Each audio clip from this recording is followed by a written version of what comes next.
संख्या नंबर 27-28 में मेरे को बोलने का मौका दिया, इसलिए बहुत बहुत धन्यवाद। अध्यक्ष महोदय, स्वस्थ शरीर मनुष्य सबसे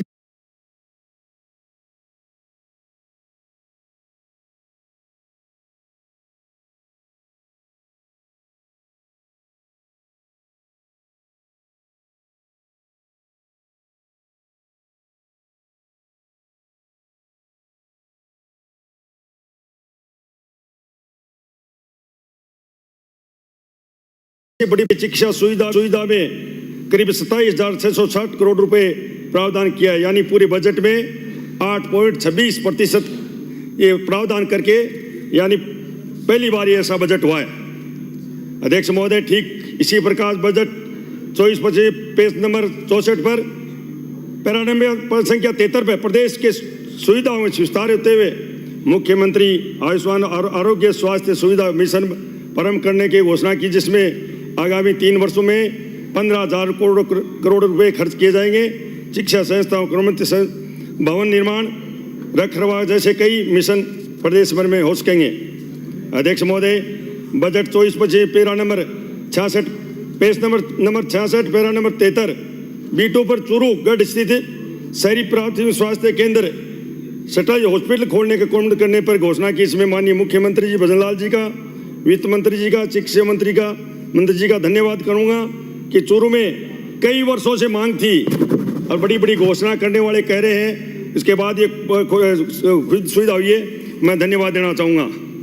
मैं अध्यक्ष महोदय, मैं उम्मीद करता हूं कि चूरू शहर की पुरानी मांग जो चूरू में पूरी की है, इसमें वित्तीय वर्ष में बजट दे के राहत प्रदान करेंगे। प्रदेश में सड़क दुर्घटना बढ़ोतरी हो रही है, हादसे, जान गंवाने लोगों की संख्या इजाफा हो रहा है। शायद कोई ऐसी दिन नहीं गुजरता होगा जिस दिन अखबार की सुर्खियों में एक्सीडेंट नहीं छपता होगा। आंकड़े के अनुसार 2023 में प्रदेश में 24,705 दुर्घटना हुई, जिसमें 11,700 लोगों की मृत्यु हुई है। अध्यक्ष महोदय, आज जब सदन में चिकित्सा और स्वास्थ्य पर चर्चा हो रही है तो हमें विश्व की महामारी कोरोना को कालखंड नहीं भूलना चाहिए, जब समूचे मानव जीवन पर संकट मंडरा रहा था। कई देशों में इकोनॉमी तबाही के कगार पर हो चुकी थी। बड़े शक्तिशाली देश कोरोना में घुटने टेक दिए थे, लेकिन हिंदुस्तान में कोरोना के विषय परिस्थिति में भी अपने घुटने नहीं टेके और सभी देशवासियों ने बीमारी का डटकर मुकाबला किया। अध्यक्ष महोदय, कोरोना के समय अपने जीवन में परवाह किए बिना doctor, nurse, paramedical staff, ambulance आदि कर्मियों ने 24 घंटे मानव सेवा की। कोरोना योद्धा मेहनत की समर्पण बलिदान बदौलत लाखों लोगों की जीवन बचना संभव है। माननीय प्रधानमंत्री नरेंद्र मोदी जी ने कुशल नेतृत्व में अस्पतालों में सभी चिकित्सा संस्था उपलब्ध करा की सुनिश्चित किया। कोरोना योद्धाओं का हौसला कभी टूटने नहीं दिया। अध्यक्ष महोदय, कोरोना काल जब ऑक्सीजन की कमी थी, मैं यहाँ ये भी कहना चाहूंगा कि जो ऑक्सीजन कमी न चूरू में प्लांट था न सिलेंडर कोई एक था, उस टाइम माननीय पूर्व नेता पृथ्वीराज राठौड़ ने राजस्थान में ऐसा एक हॉस्पिटल था सरकारी, जिसमें 72 लाख रुपए लागत के अपने जेब से अपने सहयोग से लगाकर पहला 7 दिन में चाइना से प्लांट लगाया। उसका नाम था पृथ्वीराज राठौड़। राजस्थान में किसी सरकारी अस्पताल में खर्च करने वाला पहला प्लांट चूरू में लगा, जिंदगी बची, मैं धन्यवाद देना चाहूँगा। आमतौर पर वैक्सीन वर्षों लग जाते थे, इतने कम समय में 2 मेड इन इंडिया की वैक्सीन तैयार करके कोरोना में बढ़ते प्रभाव को रोक लगाने सफलतापूर्ण भारत के दुनिया में सबसे वैक्सीन अभियान चलाया, जरूरतमंद देशों को वैक्सीन दी। लेकिन बड़े दुर्भाग्य की बात है, विपक्ष दल वैक्सीन के नाम पर जनता को गुमराह कर कोरोना का आपदा का राजनीतिक अवसर बनाया।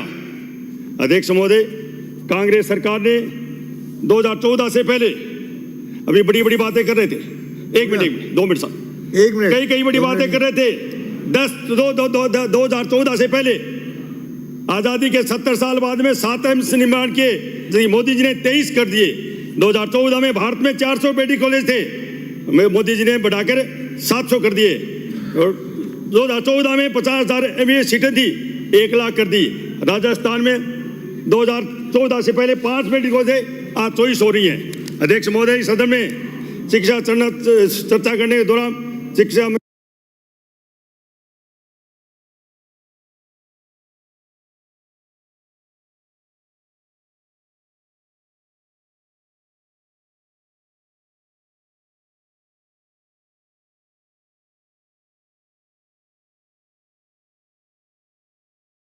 संस्था सुनिश्चित की जाए। एजेंसी ठेकेदार भुगतान के भाव में बंद पड़ा है। श्री भीमराज भाटी। हॉस्पिटल कार्य का दिमाग चल रहा है। माननीय सदस्य। कर दे। मैं अध्यक्ष महोदय धन्यवाद देना चाहूंगा। एक बात जरूर कहूंगा, विपक्ष के कुछ सदस्यों ने बार बार मोदी जी के नाम पर काम कर रहे हैं। धन्यवाद, हो गया बैठो। माननीय अध्यक्ष महोदय, मैं आपको धन्यवाद देता हूं। 5 मिनट पूरा करिए। 5 मिनट नहीं, मैं 2 मिनट में खत्म कर दूं। मैं तो आपको धन्यवाद देना चाहता हूं। तो मैं सोच